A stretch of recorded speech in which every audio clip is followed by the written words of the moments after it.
Assalamualaikum warahmatullahi wabarakatuh. Kawan-kawan sekalian, kembali kita berjumpa di Jejak Semesta 65. Semoga Allah Subhanahu wa taala senantiasa memberikan rahmat dan karunia-Nya kepada kita sekalian. Kawan-kawan sekalian, tensi politik di Pilpres ya, 2000 persaingan Pilpres menuju Pilpres 2024 yang mendatang semakin tinggi. Bahkan berbagai gerakan coba dilakukan oleh masing-masing kompetitor, yaitu capres dan cawapres, untuk mendongkrak dukungan dari masyarakat Indonesia di basis, terutama di basis Jawa ya, dan di basis Nahdlatul Ulama.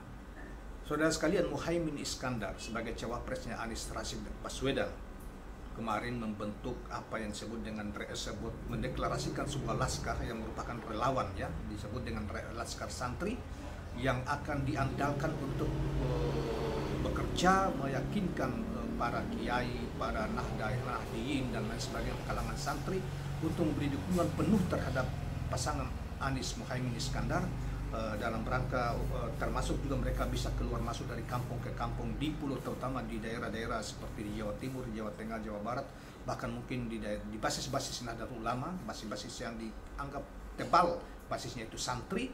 Itulah yang kemudian dideklarasikan kemarin dalam rangka untuk yaitu sebagai uji coba pemilih, di menggalang pemilih di daerah-daerah pedesaan yang berbasis pesantren. Nah, untuk saudara sekalian lebih lengkapnya kita coba untuk membacakan berita yang dimuat pada tanggal 10 November 2023 di TV One ya, di TV One ya, di TV One Newscom, VScom ya, Newscom, TV One Newscom. Nah, kawan-kawan sekalian, Caimin menyebut Laskar Amin bertujuan untuk menggait suara lebih, saya ulangi, Bacawa Pres Koalisi Perubahan Muhaimin Iskandar atau Caimin hadir dalam deklarasi Laskar Amin di Surabaya, ya, di Surabaya Kamis 9 November 2023. Caimin menyebut Laskar Amin bertujuan untuk menggait suara lebih masif di masyarakat pedesaan hingga di lingkungan pesantren. Jadi Laskar Amin ya, Laskar Santri Amin. Dia sebutkan nambah dengan kata Santri Amin. Laskar Santri Amin ini akan menjadi unjuk tombak yang bergerak di pemilih-pemilih di basis pedesaan dan juga pesantren-pesantren dan masyarakat pada umumnya, kata Caimin. Laskar Santri, lanjut Caimin, diinisiasi oleh pengasuh ponpes pesantren ya, Denanyar Jombang, yang juga mantan wakil ketua PWNU Jatim Kiai Haji Abdus Salam Sohib. Baginya adalah Laskar Santri Amin akan menambah kekuatan dirinya dan Anies Baswedan untuk memenangkan Pilpres 2024. Jadi ini telah lahir Laskar Santri yang diinisiasi Kiai Haji Abdus Salam dan kiai-kiai muda, para gus, para kiai sepuh di seluruh Indonesia yang datang dari segala penjuru. Akan jadi ujung tombak Amin menggait suara di bawah, kata Caimin selanjutnya. Kemudian dikatakan, sebagaimana diketahui bahwa Laskar Santri ini dibentuk dari sejumlah pengurus pesantren dan madrasah di desa dan kampung.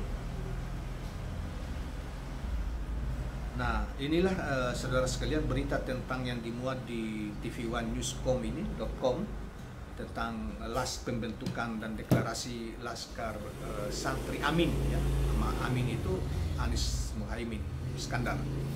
Nah, kawan-kawan sekalian, memang pergerakan para relawan ya ini memang terus bergerak, termasuk partai politik, terutama Caimin yang menggarap betul daerah Jawa Timur, Jawa Tengah, Jawa Barat, yang fokus itu, sementara Anies kadang-kadang lompat ke Sumatera, kemudian di Jakarta, kemudian mengisi acara-acara talk show, seminar-seminar yang dilakukan oleh asosiasi-asosiasi besar, seperti kemarin misalnya di tentang perumahan ya, para pengembang menengah kecil itu mengundang, dan cuma dia yang hadir kemudian menyampaikan pokok pikirannya di situ.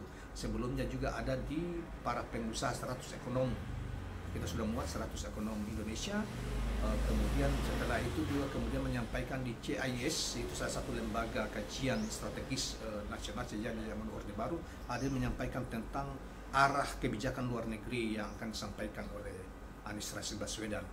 Nah, di situ kelihatannya yang hadir cuma dua, yaitu Anies sama Ganjar Pranowo. Prabowo tidak hadir, dan lain sebagainya dan lain sebagainya. Demikian kawan-kawan sekalian, bagi para pendukung masing-masing kelompok, termasuk khususnya Anies Rashid Baswedan yang dianggap sangat rasional, pintar, cerdas, dan bisa menjadi solusi bagi bangsa ini ke depan, terus berjuang, jangan jangan kendorkan semangat untuk meyakinkan kepada masyarakat supaya cita-cita untuk satu putaran atau bagaimana itu bisa tercapai dari dukungan masyarakat. Nah, saya kira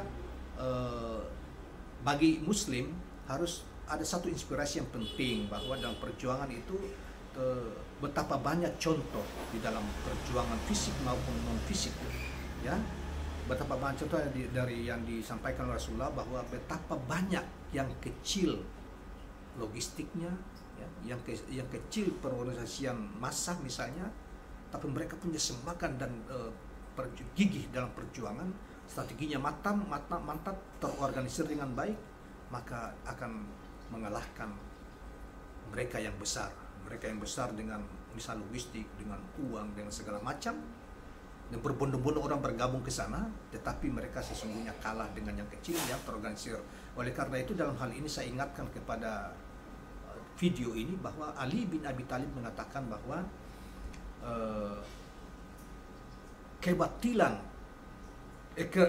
kebenaran yang tidak terorganisir akan dikalahkan oleh kebatilan yang terorganisir.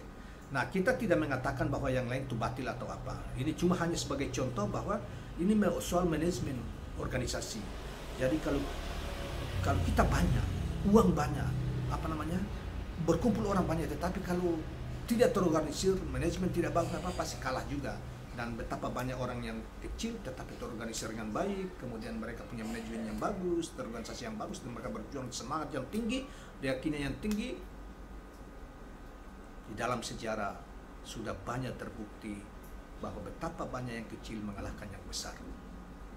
Itu berulang-ulang. Nah, oleh karena itu kawan-kawan sekalian, jangan putus asa, tetap berjuang, terus berjuang, dan pada akhirnya menikmati kemenangan yang akan diberikan kepada dari hasil perjuangan yang keras dan intensif itu, dan tentunya selalu berdoa bersandar kepada Tuhan Sang Pencipta yang memberikan kekuasaan itu kepada yang dikehendaki. Demikianlah kawan-kawan sekalian, jangan lupa subscribe, like, dan share channel ini. Assalamualaikum warahmatullahi wabarakatuh.